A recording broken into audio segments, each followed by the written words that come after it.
Welcome to Maintain Wendy. Hey, Placido. Hey, Cassandra. Welcome, girl.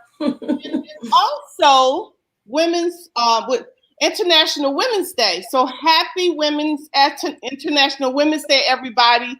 We are just so excited and happy to be with you today on this Maintain Monday, where we're talking about being empowered in your singleness. That's right. Empowered in her singleness. Healthy, empowered, and resilient. We are so excited about the powerful women and gentlemen that will be joining us today to speak about this most important issue. Yes, it is.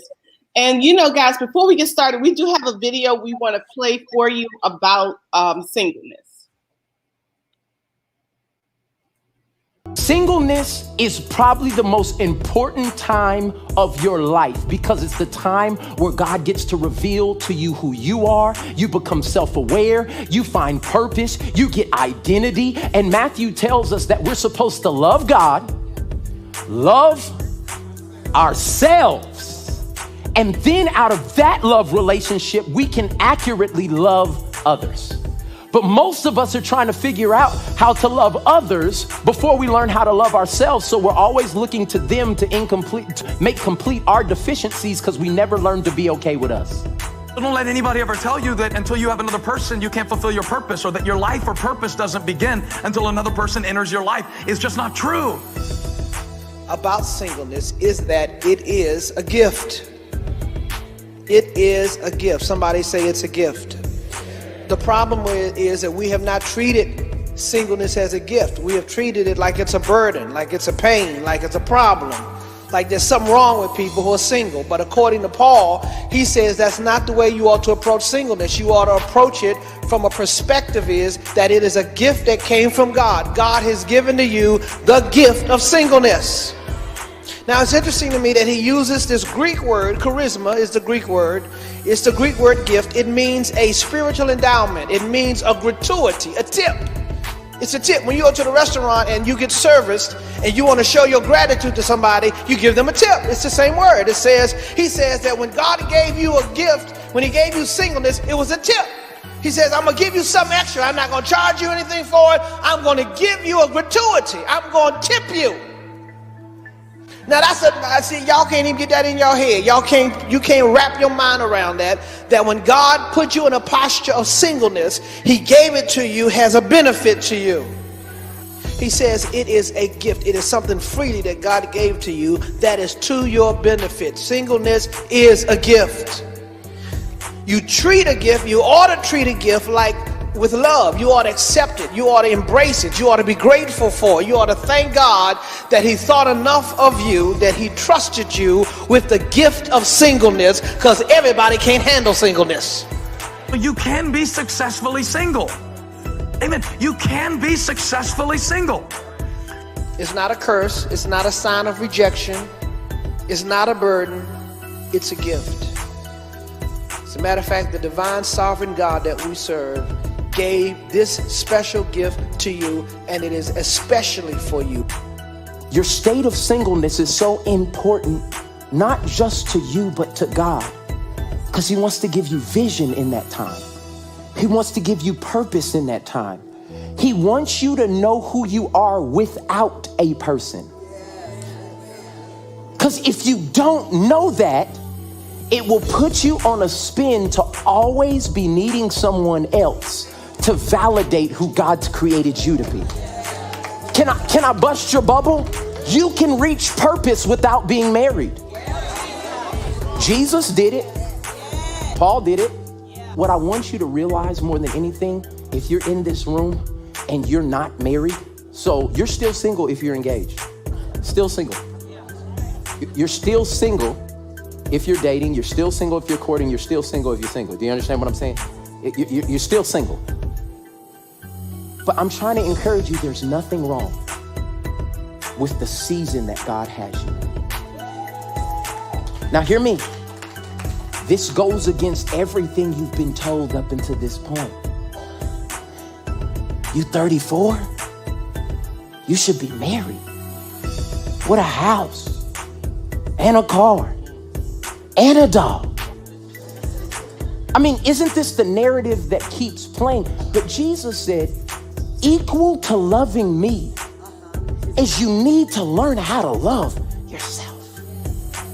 And then you can take from the extension of loving me and loving yourself, then you can pour out oil and love somebody else. May I submit to you that the problem in our society is not a relationship problem, it's a singleness problem. And until people get okay being single, to love God and to love themselves, their relationships will always be the place where they try to get fulfillment that can never come from that relationship. It's more important to be single than it is to be married. In the beginning, God did not create marriage first. He created a single human being. Wow. Wow. So many nuggets dropped. So many. Love God, love yourself, and it will help you to love someone else. Love others out of the abundance of that. If you're only looking for that other person to complete who you are, then you're looking in the wrong direction, right? Yeah. You were made an individual before you were ever made in relationship to the other person. Amen.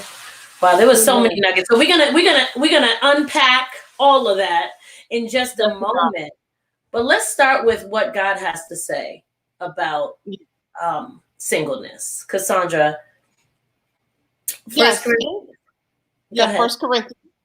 I don't know if she's bringing it up. Hold on. She said my camera. Can you guys see me? Okay, here we go. I want you to live as free of complications as possible.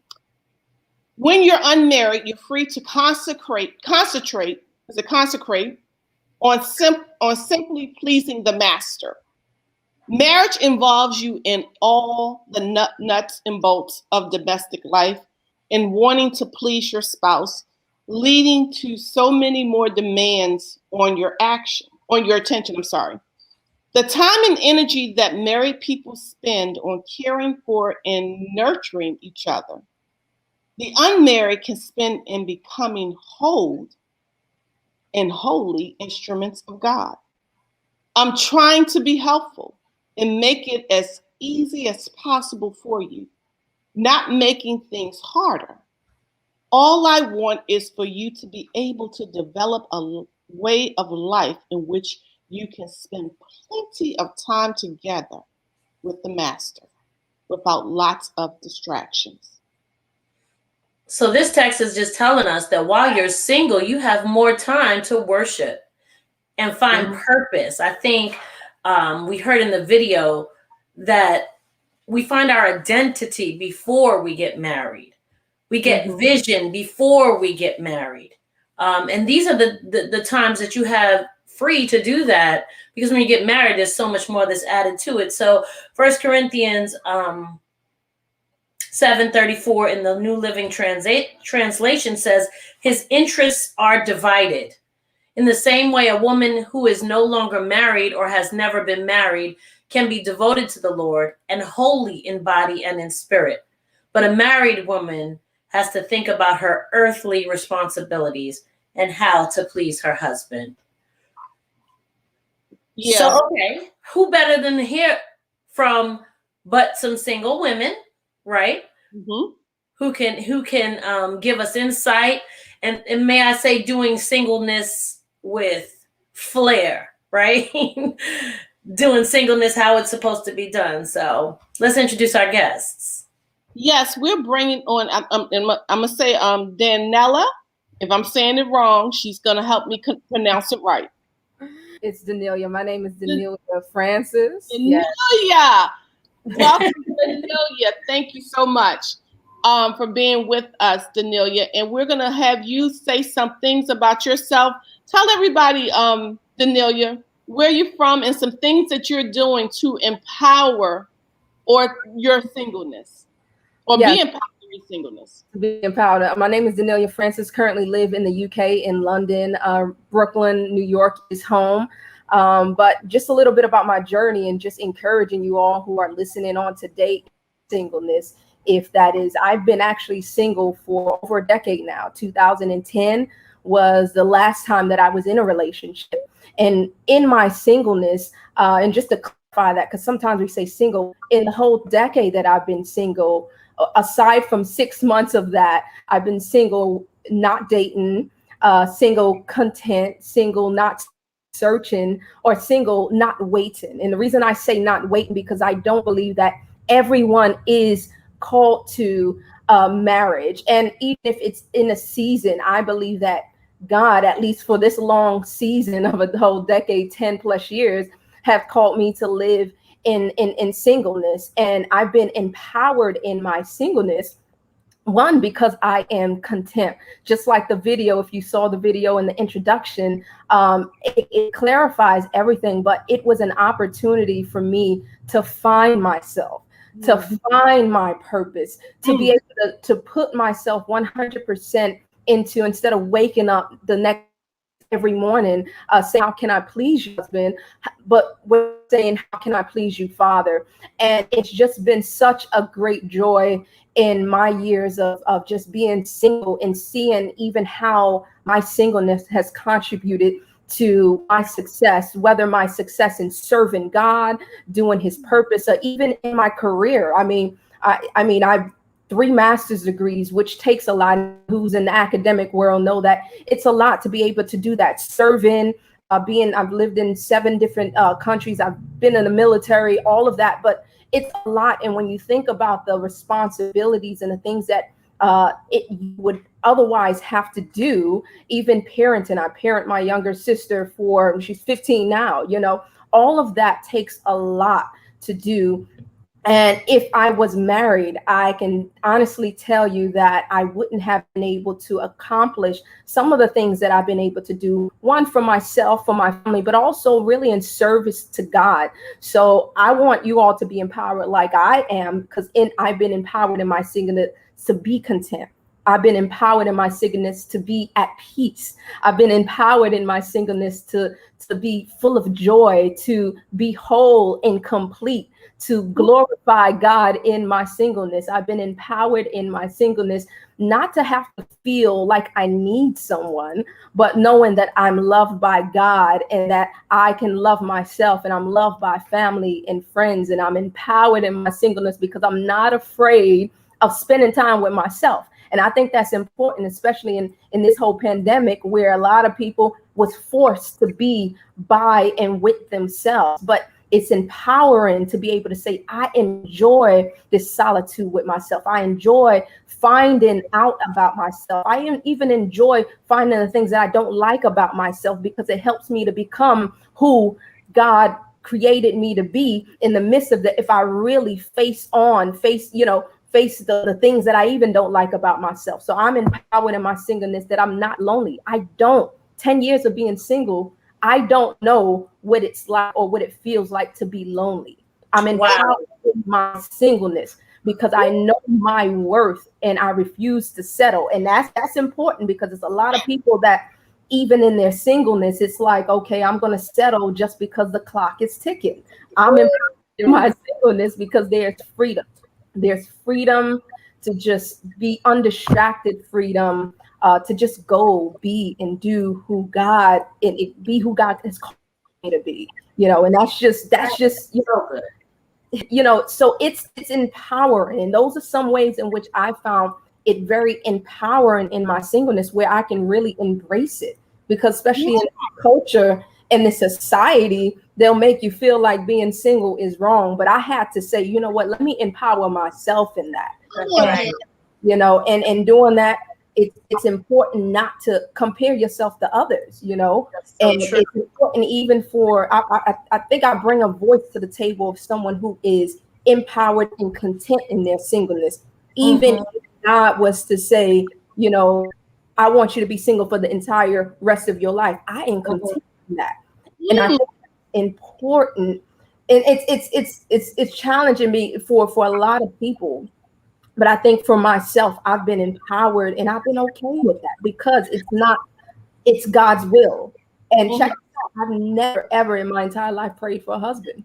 And I'm going to tell you why, because I'm mindful of praying against the will of God. I don't have a desire for it. And I got to ask God, if I don't have the desire, it's because of how you've wired me, how you've purposed me, and how you, his purpose for my life. And otherwise, we'll begin to think that something is wrong with us if we don't say, okay, God, why you don't give me the desire to date? Or why is it that I don't go through the same things that my single friends go through, the feelings of loneliness, it's a gift. And just like it is a gift. And I appreciate it as such. That is an important distinction that you make, Danelia. I really love what you just said, because there is a difference, right? I know that there are some people who are listening to this broadcast that will say, I'm empowered in my singleness, but I am a woman in waiting, right? I do feel like I'm waiting for my husband, but I'm gonna be empowered or content or whatever while I'm waiting. And you're saying I'm empowered in my singleness, and I'm not waiting on anything, because that thing that you think I need may not ever come to me because of who God made me, and I'm okay with that.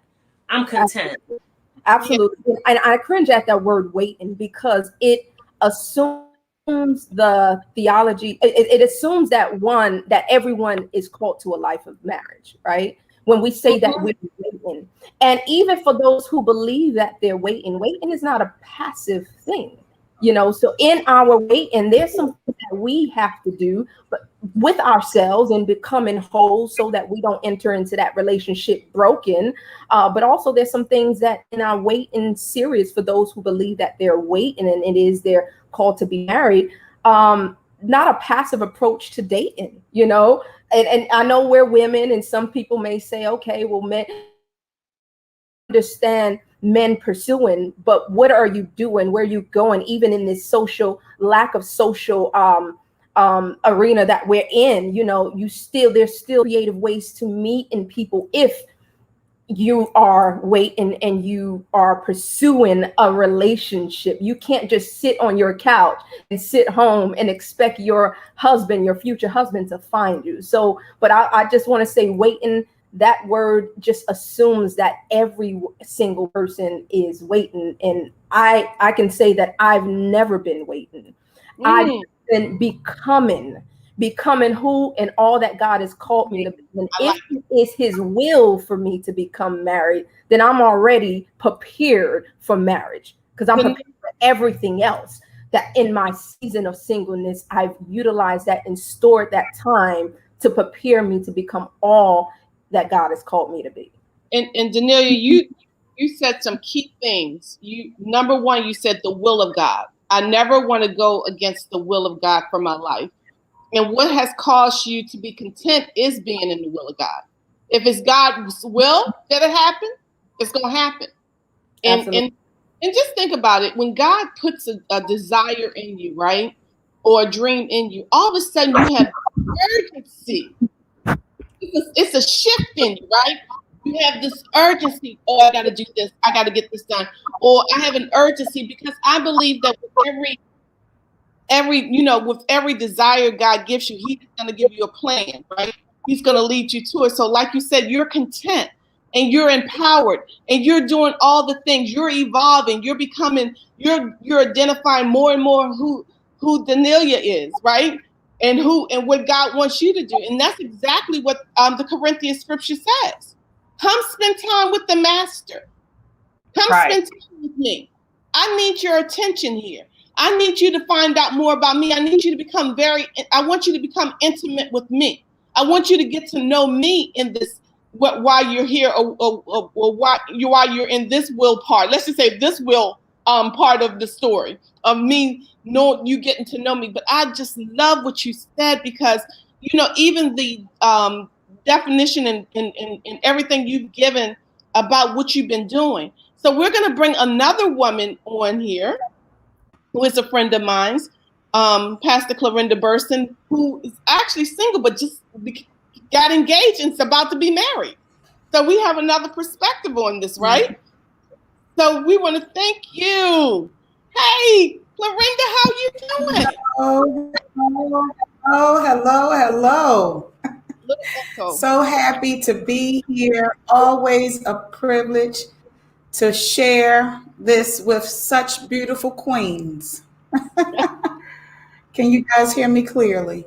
We can hear you. There was a little echo, but we can hear you. Okay. So you've heard a lot of the conversation happening from backstage. Tell us what's on your mind based on what you just heard. Mm-hmm. Well, I thank God for the beautiful young lady, Danelia. But my journey started off a little different. You know, I grew up in a two-parent household, and my mom, it was a traditional household. I grew up in a traditional household when my dad went to work and my mom stayed home and she raised the kids, and my dad was the sole provider for our family. But I grew up, even though I had a sister and a brother, I always had a more of an independent sense about me. And my mother, she really raised me to be independent, but she also raised me to be a wife. And so I had this struggle going on for many, many years where I felt like I wasn't complete because I didn't have a husband. But at the same time, I was so driven that I would, go after my career, go after work, progression in work, degrees, and all of those things, and pursuing my relationship with God.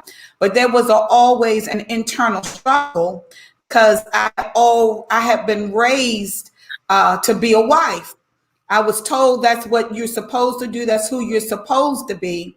And so I always battled within myself that I wasn't complete because I didn't have a husband, even though I was pursuing all these things in my life. And there became a turning point. There came a turning point many years ago, about 1990, where God spoke to me and he said, stop pursuing to be a wife. He said, stop pursuing to be a wife. And he said, let me complete you. And that's when, at that point, I started on the journey of him being making me complete. And I have to say, it was a journey. It was a journey. He had to detoxify me because I was a person who steady dated. I constantly was, if I was in one relationship and that ended, I would be broken and bruised and then run into another relationship, all for the sense of I had to be married. I'm not a woman. I'm not complete. I'm accomplishing all these things, but I'm not married. And then there was the thing about, well, I have all of these things, but now men were afraid and intimidated, some of them. They didn't want to be with a woman, all this stuff going on, But God had to stop me in my tracks. And he had to help me to better understand my singleness. Mm. And as Danelia said, she said it so eloquently, that your singleness does not mean that you have to be lonely.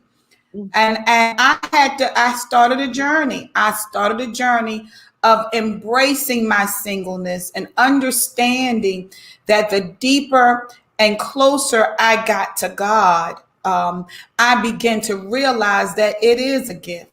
That singleness is a gift. It's not a curse. We teach a series on Saturdays, Single and Satisfied. I became a satisfied single. I became a satisfied single. And I think the challenge that many of us who struggle with singleness is they understand that they're single, but they're just not satisfied with it. And I believe that in order for you to be satisfied with your singleness, you have to first enter into a very deep, intimate relationship with God, because he does fill you. He fills the emptiness, he fills the void, and he helps you to understand and embrace and be content with the fact that you're single, but you're not alone. You're single, but you're not alone. And so That is so right good. there, and we can continue. I said that is so good. I relate to that so much. Matter of fact, I relate to many of the testimonies that both of you have shared, because there have been many within your stories. But what you just said about being single and being satisfied, it's rooted in being intimately involved with your Creator, where He is loving on you in such a way that you begin to see yourself for who you really are. You begin to enjoy your time that you spend with Him. Like, and what does that mean? What does that look like? Just, I mean, it could be quiet time. It could be, as Danelia said, time in service. Like, I'm enjoying serving. It could be a missions trip that you're free to take, or, you know, just a group of single women that you are engaged with, or you have a relationship with, and you can spend that time, you know, ministering with and loving on and being in fellowship with them fully as a single woman. And I'm married now, but in my singleness, I found that place. And I'll be honest with you about that place.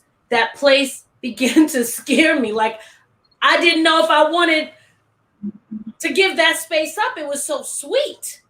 I was so satisfied in that space that when I met my husband now, I got a little concerned about how I would transition from what I was enjoying in my singleness to being that married woman again. So I don't know if you can relate to that. You know, well, absolutely, Placido. You know, it's more of you know, God, the question that God had presented to me when I would go before Him in prayer, and I was those ones that took it before Him year after year. Lord, I want a husband, and the question God presented to me, Pastor, was, why do you want a husband? And when I went down the line, Cassandra, and began to give Him all the reasons why, and He came back to me and said, those are not the things a husband give you. I give that to you. You understand? And those who are single, we have to ask the question, why am I so discontent in my singleness? And what is the reasoning behind me desiring to be in a relationship? Because listen now, God says He is enough. God said, I am enough for you. I'm able to give you everything you need. Right? And you say, I go to church, I'm on the choir, I do this for God, I do that for God, but there's still an emptiness. But then there's not enough feeling of God in you to make you feel content and know that God, He got everything I need. You know, and that's the place that I had to work to. I had to work there, you know, and God began to tear down, and I don't want to get too much into it, soul ties, you know, tear down even some ways of thinking that I was taught being raised up, that you're not complete unless you're a wife.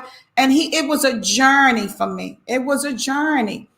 And to the point where I got where you were, Placida. And I was like, okay, God, I'm good. I don't need nobody, you know, I don't have that. It's a yearning. It was like a yearning, like when you're hungry for something, you know, and some of us, and I've counseled many singles, some of us have even a desperation, and I don't want to take too much time, but some of us have this deep desperation that I have to. And if you're in that place where you're desperate, then I would say, stop it. Stop, don't hold off, wait, because we're in a desperate state. We make desperate decisions. And right. A lot of times when we make desperate decisions, we make the wrong decisions. Right. And so I would just say, you know, that we have to, like I said, go back to the basics and allow God to fill you and fill that empty space. Right. And you know what, Clarinda, if I can call you Clarinda, who has been a friend of mine for 3 decades plus. Absolutely. We go back. Yes. And when you said desperation, I myself, I have always had a desire to be married. Okay. I can't say in the beginning, I hooked up with the right guy in the beginning, but he was the guy that God had for me. So we grew together. Okay. We are still growing together, still getting to know things about each other, but we know that it is God that put us together, right? So when you said desperate, so what happens is this: when we begin to try to force the hand of God, let's just say that, and we try to do it ourselves, you said it, desperate people. I often hear this: desperate people get desperate results, right? And what has happened? Well, we're trying to force it, we're trying to fix it, because women are known for trying to fix it, right? We're trying to fix it, we're trying to get it right. I need to do this. What happens is now you have all this as a result that you're dealing with as the result of you trying to do it versus God doing it. That you did it. Okay, you did. And God said, okay, you wanted it. People don't like to see that side of God. Oh, I'm going to let you go ahead and do it. They want the part of God, stop it. God, stop it if it's not your will. But they don't want to see the part where God, you created this mess.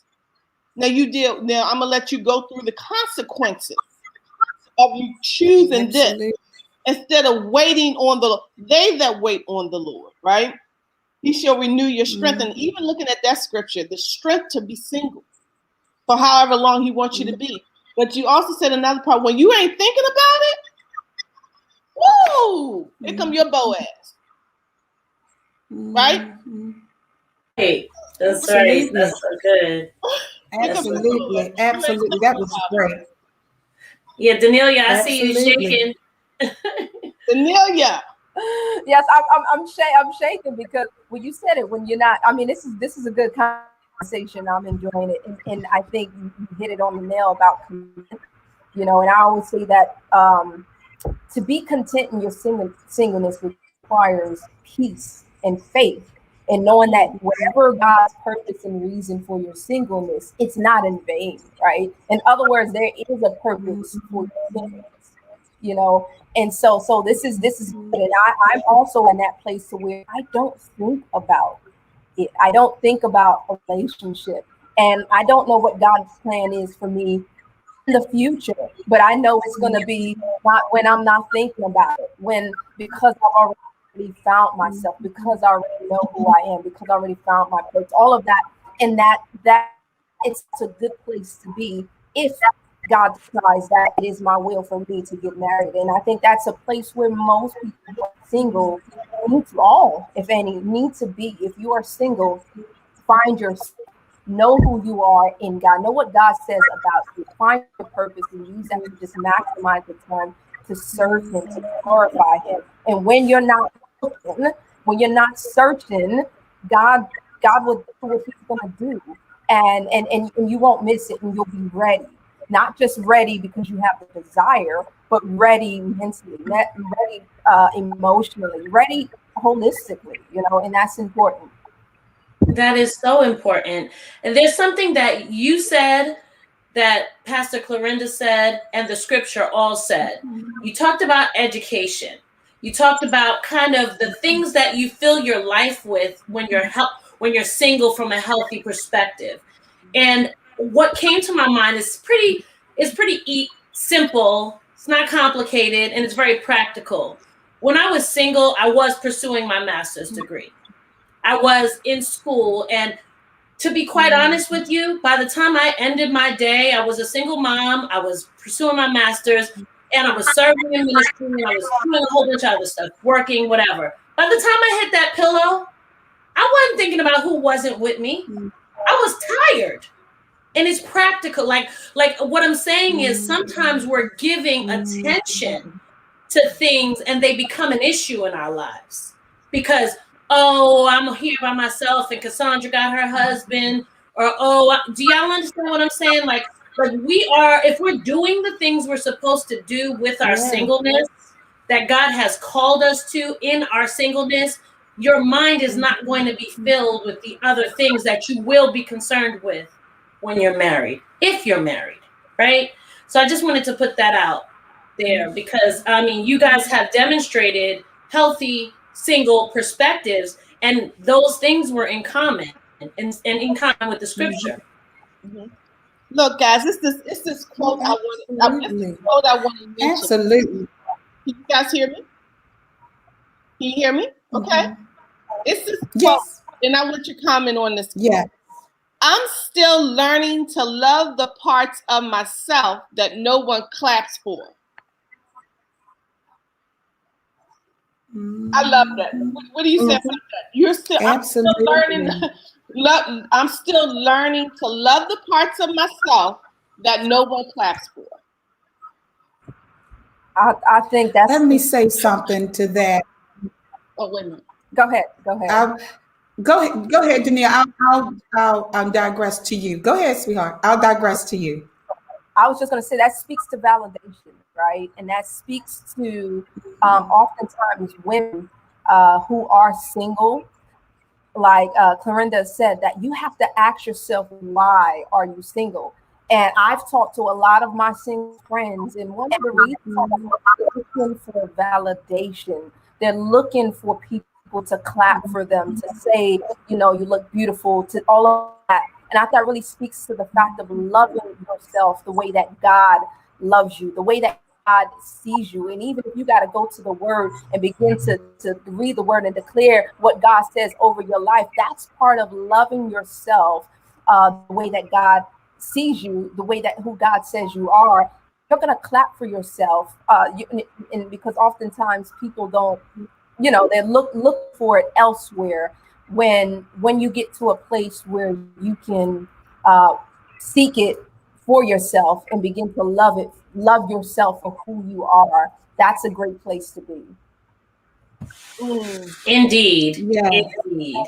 And I wanted to say to that was really good. And I wanted to say, when you read that statement, my mind went back to a time where I was in prayer with God, just spending time with Him, and something resonated up in my heart, that you are a complicated vessel. And God had to show me. Can I be transparent? Come on now. That's exactly, yes. That I had some internal issues, you know, that I did not identify. I wasn't ready. I wasn't good for no man at that time. I wasn't. I would have messed him up. And a lot of times we have some women out here, we know we got stuff, and we can, if I can be real, I've counseled hundreds and hundreds of women. We can mess up a good man if we're not ready. We're not ready. If we're not ready, we can mess up.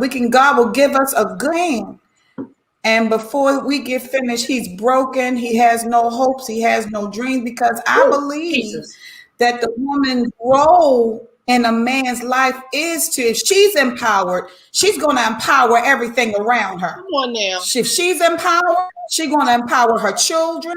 She's going to empower her family. She's going to empower her man.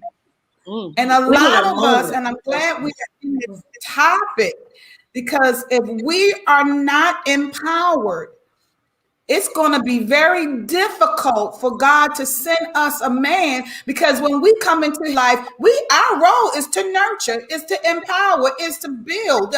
That's who we are. And you guys have been married for a long time, so you know that there's a role that you play in your mate's life, that he's stronger because God placed you there. You know, and so just to go back to the question, the statement you made, God had to help me to understand that you are complicated, Clorinda.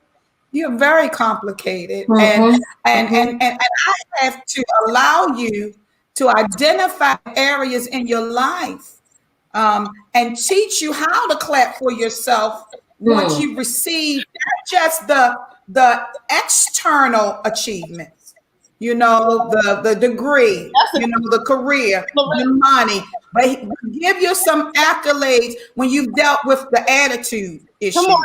I think that's a good place to bring the fiance in. Okay. Yes.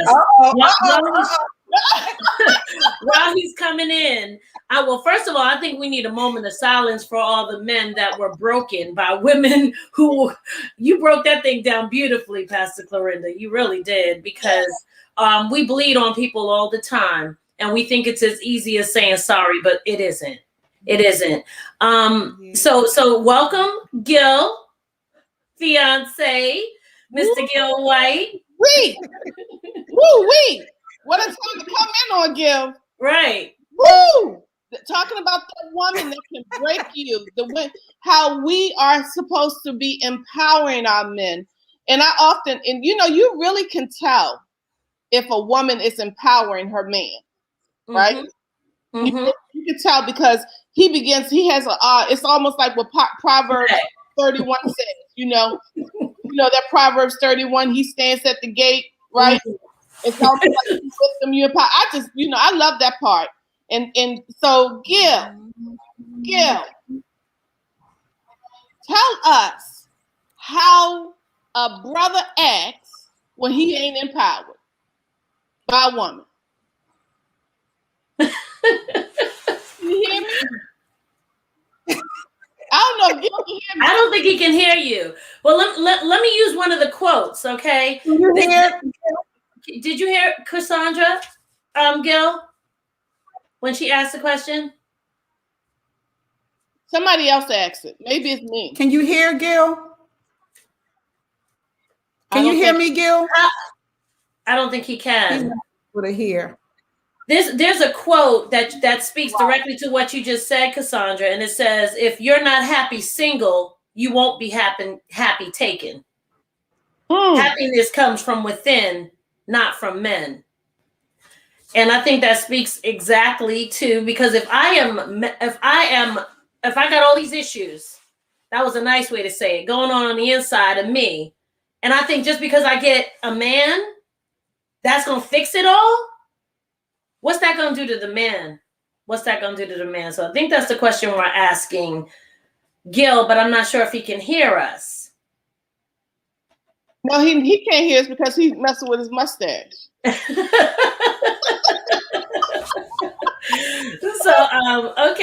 So Pastor Clorinda, I think she's gonna let him know. But so what do you have to say about that, Daniela? Happiness is an inside job. Danielia. I think we've been speaking about that this entire time. It's just really, you cannot expect to be happy in a relationship if you're not happy with yourself. And actually, I'm a music artist. One of the last singles that I put out is called Self-Love, right? And it speaks exactly to that, about loving on yourself. It's not selfish, but we have to get to a place where we can love ourselves, where we can be happy with ourselves, because it's almost like you get in a relationship and you're seeking that from a man.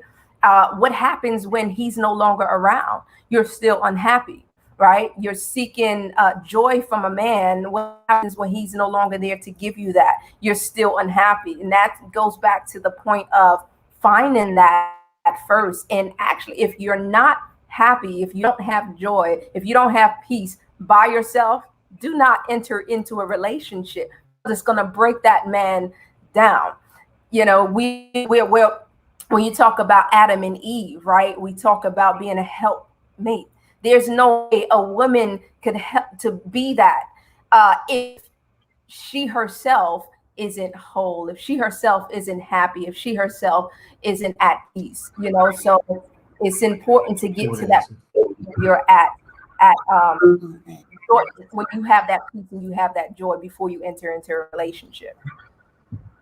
Yeah, that's good, Daniela, because I think about, like you said, that helped me, how we are designed. We are such great influencers. And a lot of times, men. We did a show on marriage probably a month ago, right? February. And a lot of the men needed affirmation. That was their love gift, affirmation. So you can imagine a woman that's not affirming or speaking life over her man, how he feels. Or a woman that doesn't let a man be a man. Let's be honest. A woman that's not letting the man be a man in the relationship, right? Because it may have been that woman that had been single for a period of time and now has to make adjustments. And that's having that conversation with God too. God, help me to let go. Help me to get out the way so I don't make my husband feel a certain way, because I'm used to being the one to do. I'm used to being the one that provide. But I think that's a real place. But, we have to be honest first with ourselves. Mm-hmm. Like Brenda said, I had to be honest. I was a hot mess. She said hot mess. I put hot in front of it. But we look at ourselves and say, what is it that, do somebody, how am I going to help a man? Do somebody really want to be with me? Do you want to be in a relationship with yourself, right? Would you be up for that challenge? So with that, welcome back to the program, Pastor Clorinda and Gil. Can you hear us now, sir? They look frozen. I look like a perfect. I can hear you now. Oh, I hear him. Do you hear us? Oh, wait a minute. I saw a little movement. Let me tell you guys something. They're getting this together. Yes, I can hear you just fine. Hello, lady. Okay, thank you. The enemy is a lie, because I'm telling you. We want to hear from you, sir. What have you been hearing? Because there's been a lot covered from a male's perspective. How can you shed some light on this topic? Which topic? The singleness part, or yes, all of it. I couldn't hear you when I got.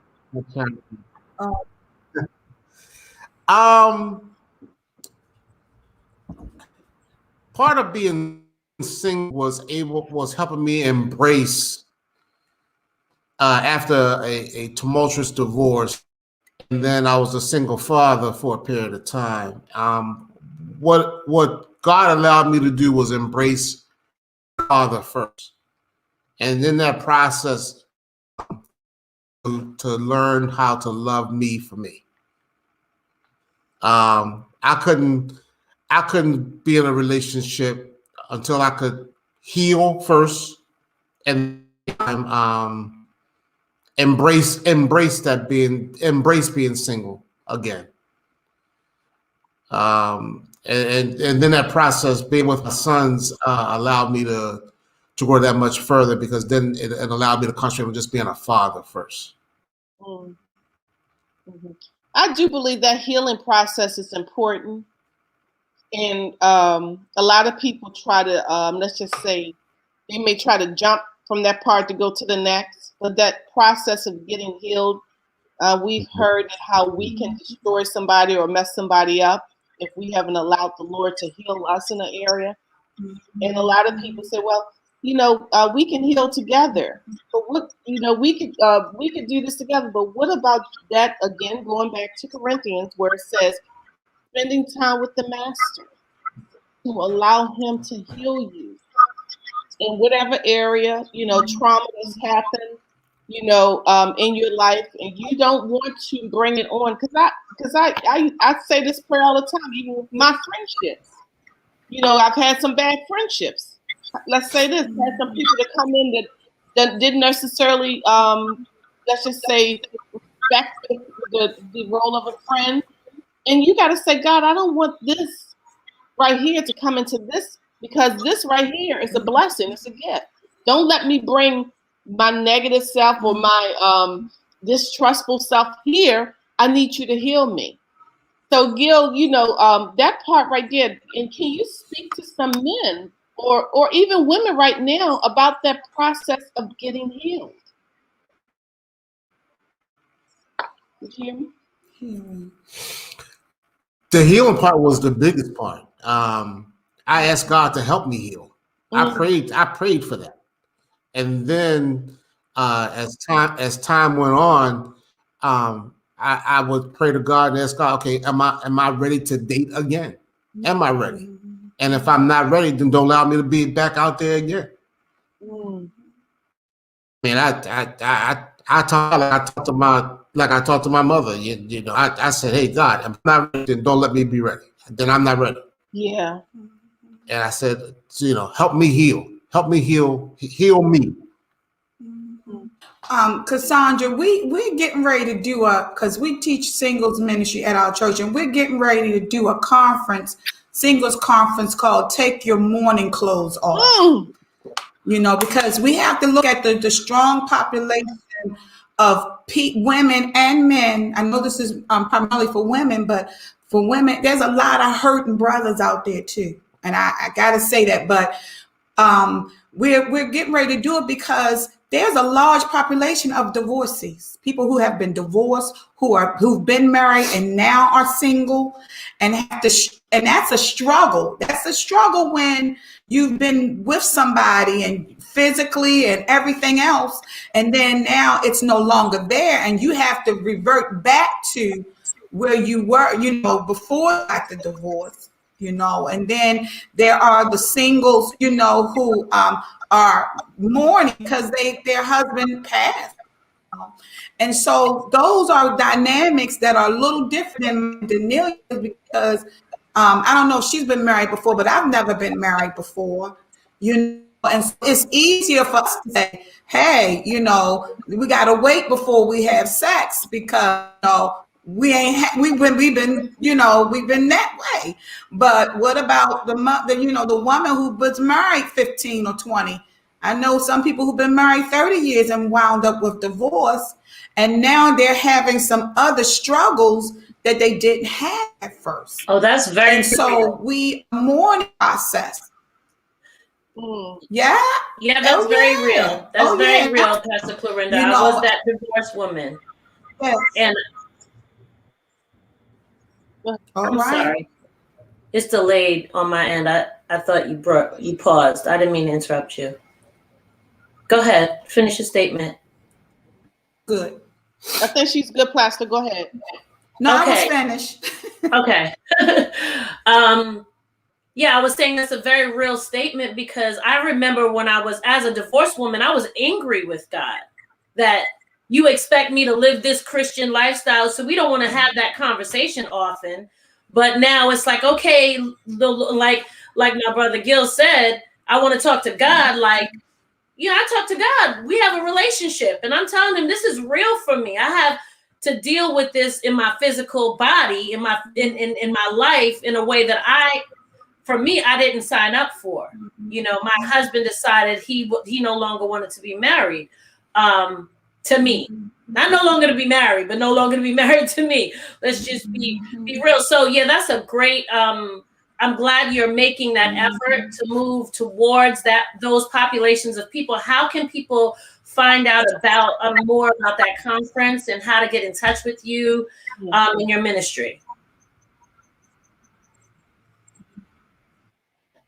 We are, they can go on our Facebook page, Miracle Church of Baltimore, but they can always directly call 443-739-5442. This is for men and women who are mourning, silently mourning loss, relationship, and God is going to heal them. He's going to heal them. So they can call 443-739-5442, or they can go to Miracle Church Baltimore at gmail.com.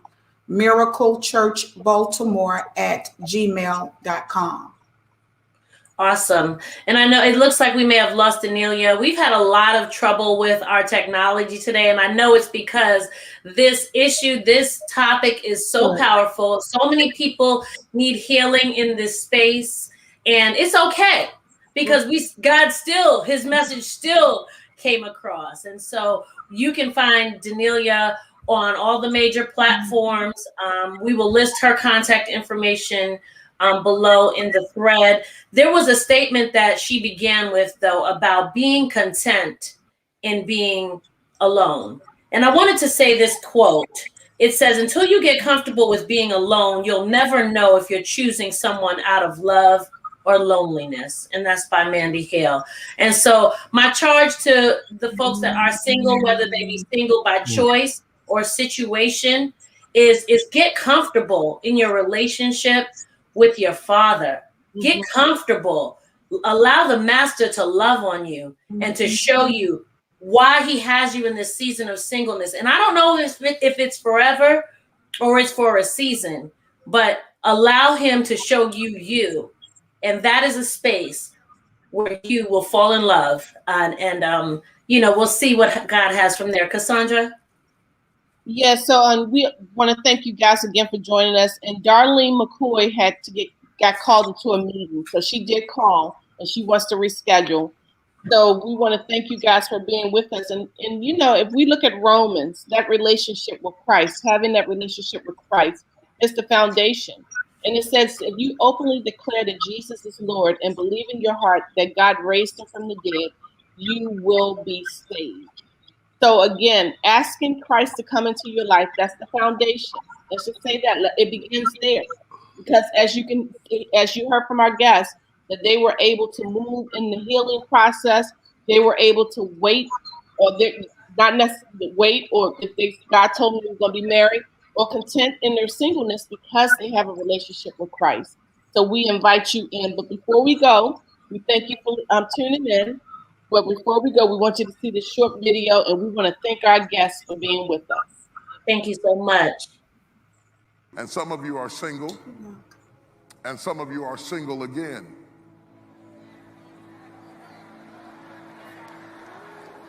Now, if you think being single is tough, try being single again. Dealing with all of the issues that come along with being single are a bit different from dealing with the issues that come along with being married. So singleness has to be managed. It's odd to me that something that is natural and organic and you came here born that way, that it still has to be managed. But singleness has to be managed. And when it is managed appropriately and effectively, singleness is a gift. It's a gift. First of all, you must realize to be single implies that you are whole. Single, not fraction. To be single means I am a whole person. And if you don't understand that, you will think that you're a fraction person needing somebody to complete you. You have to understand that you're a whole person looking for another whole person to complement you. Not to complete you, but to complement you. And God knows not to compete with you. Because a lot of people marry a competitor and they spend the rest of their lives competing with somebody that should complement you.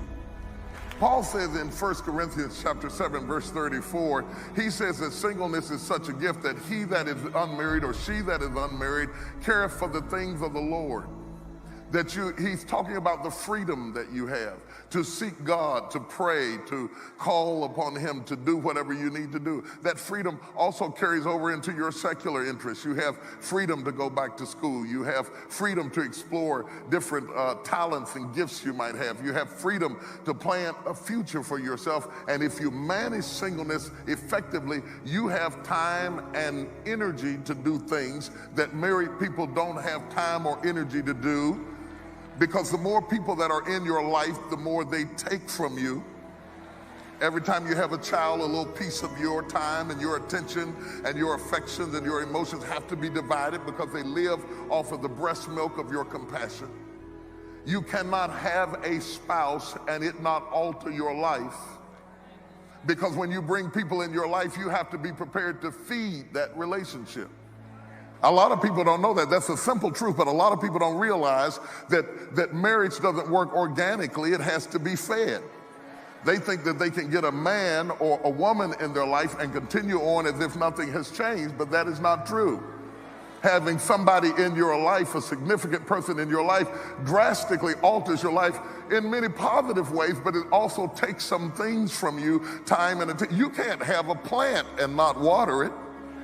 You can't have a goldfish in a fish tank and not feed it. What in the world made you think you was going to have a man and not have to do something to sustain him, or have a woman and not have to do something to sustain him? See, some of the problem with our marriages is a lot of people are married living single.